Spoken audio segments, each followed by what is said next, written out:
Salam Outsiders, bienvenue dans un nouveau débrief du week-end. Alors là les gars, avant de commencer le débrief, parce que le débrief il va être chaud, il va être très chaud, on commence en France. Mais avant de commencer, sincèrement, une pensée à mes amis béninois. Non les gars, c'est la galère. Hashtag touche pas à mes émos, je les ai vus, les gars ils galèrent. Bientôt les béninois là, ils pourront plus regarder les débriefs Outsiders. Ils pourront plus, parce que tout est taxé là-bas. Les gars sont en train de taxer l'internet et tout. Et l'internet c'est assez compliqué en Afrique déjà. Donc les gars, sincèrement, je pense à vous, une pensée à tous mes béninois, une pensée à tous les outsiders qui nous envoient des messages tout le temps pour les débriefs et tout. En toute honnêteté les gars, je vous aime. Et une pensée à deux de mes gars, honnêtement. Un fan de la Juve, Vito, et un grand fan du Real Madrid. Parce que les Madrilènes ils pensent que je les aime pas, alors qu'ils savent pas que je suis entouré de Madrilènes. Youssef, ce débrief il était dédié. Les gars, le débrief il commence maintenant. Mbappé a pris un carton rouge. Alors moi ce qui m'énerve dans toute cette histoire là, c'est que Kylian Mbappé, il n'y a même pas un mois et demi, c'est un héros national, personne ne parlait, etc. Ce week-end, le mec, pendant tout le match, 90 minutes durant, il s'est fait tacler, il s'est fait bouger, il s'est fait attaquer, il s'est fait... Mais à un moment donné, ni moi je les aime bien. Oui, c'est des promus, oui, c'est des guerriers, ils sont là pour essayer de jouer. Mais à un moment donné, les gars sur le terrain, il faut se gérer. Et quand Mbappé réagit comme ça, c'est tout à fait normal.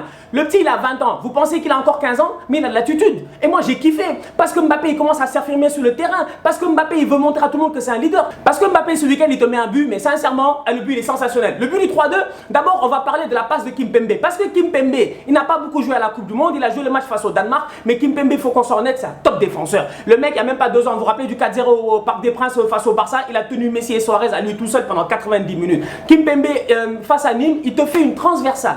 Mais s'il vous plaît, la fluidité de la transversale qu'il a donnée à Mbappé, le contrôle en extension de Mbappé et la frappe est juste parfaite. Donc Kylian, aujourd'hui, en toute honnêteté, le mec, il est en pleine forme. Alors moi, j'ai une question à me poser. Le gardien de Nîmes là, c'est quoi son délire?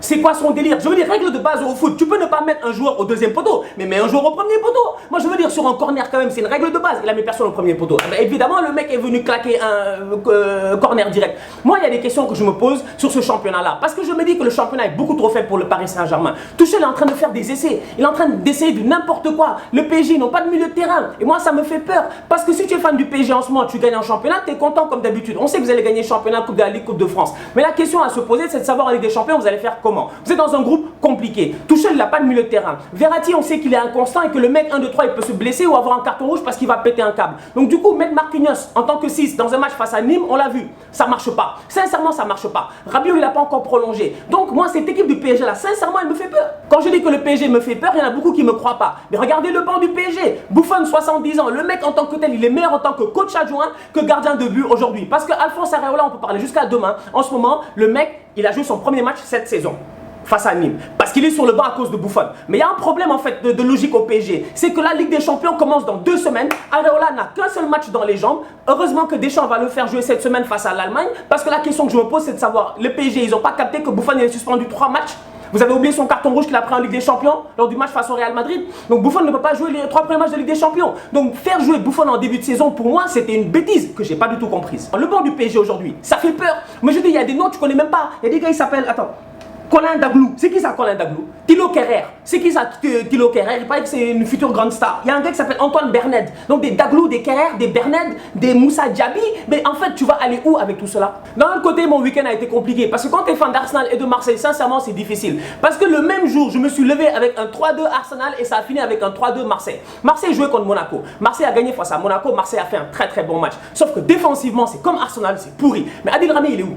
Mais Adil Rami, il est en vacances ou quoi, ou etc. Je sais pas, mec. Le mec, depuis qu'il est devenu champion du monde, il est sur les réseaux à nous fatiguer à gauche et à droite. Il veut devenir youtubeur, je sais pas quoi. Adil Rami, chacun son poste. Toi, tu es sur le terrain, nous, on est en vidéo. À partir d'un certain moment, il faut que tu te concentres sur le terrain. Parce que les erreurs et les bourdes qu'il a fait hier, sincèrement, c'est inacceptable. Marseille était dans son match. D'ailleurs, Mitroglou, shout-out à lui. Alors, Mitroglou, je sais pas. Mitroglou, je sais pas. On dirait que le petit pont là qu'il a fait, le pont là qu'il a fait au joueur monégasque sur la ligne de corner là, à un moment donné au début du match, ça l'a motivé, mais définitivement. Parce que Mitroglou hier, il était parfait. Sincèrement, il était parfait. En fait, moi, je pensais pas que j'allais dire ça une fois dans ma vie. Mais sincèrement, aujourd'hui, je peux dire une chose. Mitroglou a fait un match parfait. Premier match de Strootman, c'était intéressant. Il était à côté de Morgan Sanson. Les deux, pour moi, ils se complimentent bien, sincèrement. Parce que Strootman, c'est un mec intelligent. Il n'est pas forcément rapide. Profil un peu à la Thiago Motta, etc. Quand tu regardes ce que Marseille essaie de faire, vu que Luis Gustavo, j'ai l'impression que lors des grands matchs et des trucs d'Europa League et tout, il va jouer avec Rami en défense centrale. Tu vois. Donc, quand tu y penses, tu te dis, Strootman, c'était intéressant. Sanson à côté, le petit là du ballon quand même, Sanson. C'est pas un tocard, c'est juste que des fois tu te dis il manque un petit truc. Mais avec le temps, je pense que ça va venir. On finit avec Lyon parce que Lyon, sincèrement, je vais même pas parler du match de Lyon, ça m'intéresse pas. Je parle aux supporters lyonnais, gérez-vous. Sincèrement, gérez-vous. Parce que je comprends pas. Le football, c'est que du foot en fait. C'est qu'un sport en fait. On s'amuse, on en parle. Oui, c'est vrai, des fois on est virulent, etc. Mais c'est pas une raison pour aller attaquer les gens dans le domaine privé. Moi, je suis venu ici, combien de fois j'ai attaqué Wenger?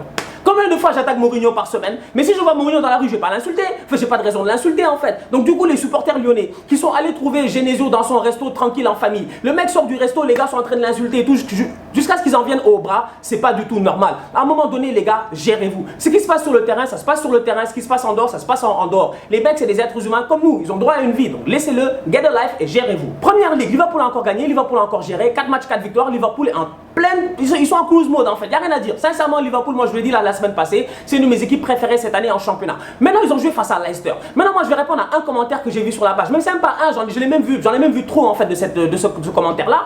Liverpool, il a parqué le bus. Parce qu'il a gagné 2-1 face à Leicester et que Leicester avait la possession de balle. Mais vous voulez quoi? Leicester, quand ils ont joué face à United, qui avait la possession? C'était Leicester. Et Klopp, il est pas bête. Il va jouer à l'extérieur à Leicester. Leicester, c'est pas une petite équipe. À un moment donné, il faut arrêter de sous-estimer Leicester quand même. Je veux dire, c'est une équipe qui aujourd'hui a été championne de Première Ligue il y a 2 ans et c'est un terrain difficile à aller jouer là-bas. Donc Klopp arrive avec un milieu de terrain différent. Il met Naby Keita sur le banc et il décide de fermer le jeu en se disant que devant, les mecs, ils vont gérer. Et c'est ce qui s'est passé. Parce que Sadio Mané...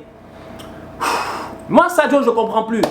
Sincèrement, moi, Sadio, je comprends plus. Parce que Sadio, c'est pas possible. Sadio est virevoltant. Les gens parlent de Eden Hazard, de Kevin De Bruyne, de je sais pas quoi. Mais statistiquement parlant, Sadio Mané, depuis qu'il est arrivé en première ligue, à son poste, c'est un des meilleurs. C'est un des meilleurs. Le mec, c'est un tueur. C'est tout un autre joueur quand il est à Liverpool. Ce week-end, il a encore montré. Le leader technique de cette équipe en ce moment, depuis le début de la saison, c'est lui. Ce que Salah faisait l'année passée, c'est ce que Mané fait en ce moment. Et moi, dans ma tête, sincèrement, j'ai l'impression que Mané est parti sur une saison à 25 buts cette année. D'un autre côté, Bobby Firmino a enfin marqué. C'est bien pour la confiance. Je suis content pour lui parce qu'il a besoin de marquer aussi. Tu vois, c'est un trio. Donc quand il y en a un qui ne fonctionne pas, évidemment, les deux autres peuvent être affectés. Bon, Fabinho, on va en parler. Parce que Fabinho, jusqu'à présent, il n'a pas joué une minute. Il n'est pas blessé. Moi, je me pose des questions. On a demandé à Klopp, oui, Fabinho, il a dit Fabinho, c'est une question de niveau, toute l'équipe joue bien, etc. Nanana, nanana. Bon, ok, Klopp, on est d'accord. Mais sauf que la Ligue des Champions, il arrive. Et Fabinho, il faut qu'il ait du rythme, tu vois. Moi, je me dis aujourd'hui, ce qu'un Wijnaldum fait sur le terrain, un Fabinho peut le faire. Oui, il a un rôle un peu plus en retrait, mais Fabinho, on l'a vu à Monaco. Le mec, il est capable à la fois de défendre et à la fois de mener le jeu. Moi, je pense qu'aujourd'hui, Klopp, à un moment donné, il faut qu'il se gère. Parce que Fabinho, il a coûté beaucoup trop cher pour être sur le banc. Fabinho doit jouer. Fabinho est important dans cet effectif-là. Et dans la rotation de l'effectif aussi, il est important. Je comprends. James Milner, Anderson et tout, ils sont au top de leur forme en ce moment. Ok, mais rien ne l'empêche de faire jouer Fabinho. Sinon, Alisson, gère-toi, sincèrement. Les crochets, c'est bien. Les sombreros, c'est bien. Tu nous fais rêver à chaque match. Ok, mais un par match, frère. T'es pas obligé de faire 4 crochets par match. Alisson, à chaque attaquant qui vient, tu veux le dribbler. Gère-toi. Ça coûte un but, c'est dommage. Et en fantasy, ça fait mal. Arsenal Cardiff, 3-2 pour Arsenal. C'était galère. On est allé jouer au Pays de Galles là-bas, c'est compliqué. 30 000 supporters, tu les vois là-bas, ils sont chauds bouillants. Et j'avertis, quiconque qui va aller jouer à Cardiff, ça sera pas simple. Parce que déjà, c'est un long voyage. On arrive à Cardiff et honnêtement, je comprends plus rien. Parce que moi, je suis venu ici, il y a 2 débriefs. Le premier débrief le premier débrief de la saison, je suis venu et je vous ai averti. Je vous ai dit, il faudrait que Leno y joue. On ne peut pas aller acheter Leno aussi cher et faire jouer Petr Cech jusqu'à présent. Maintenant, est-ce que vous êtes d'accord que Cech ne doit pas jouer? Bah, c'est une question que je demande. Est-ce que les gars sont d'accord que Cech ne doit pas jouer? J'avais raison ou j'avais tort? Mais Petr Cech, ça fait même pas 3 minutes qu'on est sur le terrain, il a fait une passe d'ess à Dylan Harter. Il a fait une passe d'ess à Dylan Harter, le mec. Pourquoi? Parce que Emery veut imposer ce nouveau style de jeu-là. On n'a pas forcément l'habitude de cela à Arsenal. C'est-à-dire commencer par derrière, un peu comme City. Commencer par des petites passes, etc. Mais Petr Cech, ballon au pied, il est nul. Et c'est ça le problème. C'est que les gens oublient. Mais c'est difficile en fait de faire changer l'attitude, le style à un mec qui a plus de 30 ans. Cech, en première ligue, en valeur absolue, c'est un des meilleurs gardiens des 10 dernières années.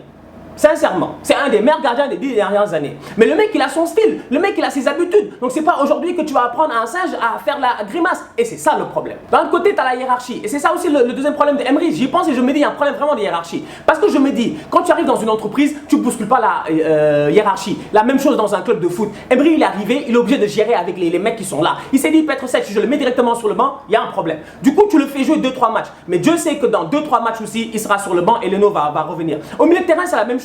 Les Chaka et tout, on les a achetés parce que Chaka, quand on l'a acheté, on s'est dit le boy là va devenir un leader, un capitaine, etc. Chaka, c'est un tocard, il vaut Walou. Et quand tu le vois, le but qu'on prend face à Cardiff, c'est sa faute. 40 35e minute, Granit. Il reste 30 secondes, l'arbitre va siffler la fin du match. Tu as 3 options devant toi. Le tocard là, il fait une transversale, il rate sa transversale. Derrière, il y a un but. Donc il y a des questions à se poser. Emery est obligé de gérer cette hiérarchie parce que Arsenal, c'est pas un petit club. Tu peux pas venir et foutre tout le monde à la porte. Tu vois. C'est dommage. Pep, regardez Pep la première année. Vous rappelez? Il a été obligé de gérer. Il a viré Joe Hart, mais Yaya Touré et tout. Il a géré avec les gars calmement, nanana. Les Bakary Sagna, les Gaël Clichy, les Kolarov, etc. Et après la deuxième année, il les a virés. Moi, je pense qu'Emery, cette première année, il est compliqué. Mais donnez-lui le temps, les gars. Ne soyez pas pressés. Ça va marcher, Inch'Allah. Sinon, 2 coups de cœur dans le match. Torreira, pour moi, c'est un top player. Mais merde, Torreira, à chaque fois qu'il rentre, il enflamme le match. Torreira, il va vite. Torreira, il fait une passe d'est. Torreira, il est rentré pour 26 minutes. Il a fait plus que ce que Xhaka a fait pendant 90 minutes. Rien à dire comme d'habitude. Maintenant, Laka, Oba, moi je suis content. Friendship goals. Friendship goals. Et quand je dis friendship goals, je dis pas friendship goals dans le genre, c'est un... Non, c'est friendship and goals. Double jeu de mots, je vous dis. Les gars, ils sont très forts. Et ensemble, ils s'entendent bien. Tu les as entendus en fin de match? Attendez, à un moment donné, il faut qu'on soit sérieux. Aubameyang a marqué. C'est Lacazette qui a célébré. C'est-à-dire, Aubameyang a marqué. Il était avec les Ozil et tout, en train de chiller et tout. Et tu vois Lacazette en train de courir pour célébrer comme un ouf. Et après, Lacazette, il marque. T'as Aubameyang qui vient, ils se font l'accolade et tout. Tu vois l'amitié qu'il y a. Tu vois cette complicité-là qu'il y a. En fait, je pense qu'Emery, il a capté cela. Lacazette en pointe. Aubameyang sur le côté gauche, ça devrait aller. Tottenham-Watford, c'est un match compliqué parce que les deux équipes venaient avec 3 victoires d'affilée. La question à se poser, c'est de savoir quel est avoir l'ascendant. Watford, sincèrement, c'est des thugs. C'est des thugs, c'est des bandits, des vrais bandits. Et si tu connais la première ligue, tu sais pourquoi je dis ça. Tu connais Troy Deeney.